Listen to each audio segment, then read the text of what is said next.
What's going on, everybody? Mortym here, and this time we are talking about character customization, and mostly I mean appearance and races with that, in the Elder Scrolls Blades. So, obviously right off the bat when you start the game, you get dumped into a character creation screen pretty quickly, and if you've played Skyrim, you should be pretty familiar with this, as it is almost exactly the same thing, pretty close. So, first things first, you pick a race. Male or female doesn't matter, of course, but your individual race does give you a small bonus, which you should be able to see on screen, each particular race's bonuses. In this game, it's not that they're useless, but they're pretty minute. In games like Morrowind, the racial bonuses were, impactful. Ever since, in Oblivion, they were decent, and then in Skyrim, they kind of really dumbed down the racial abilities, and you can still kind of see that here.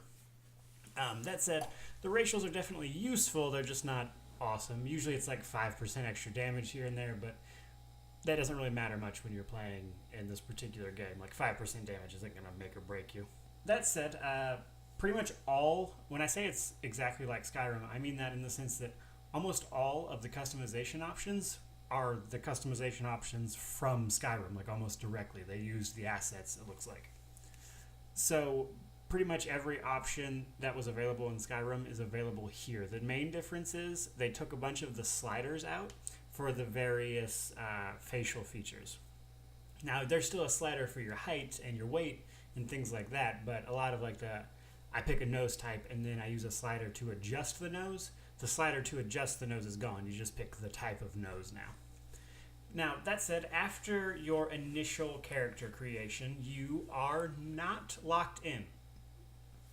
Roughly 30 minutes or so into the game, a guy will show up at your front gates named Theodore Gorlash, who, by the way, fun fact, is actually Sheogorath. I made a small video about that as well if you want to check it out.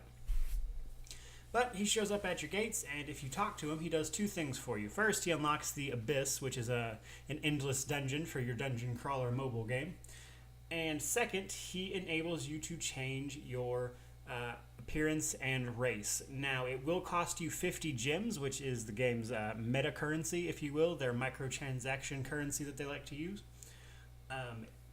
But he will let you change your appearance for 50 gems. You can change male or female, you can change race, and then you can completely adjust the settings again.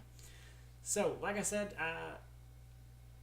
pretty much exactly the same as Skyrim, which isn't necessarily a bad thing. I gotta be honest, it's more than I thought it was going to be. When I saw all the previews and everything's pretty much in first person.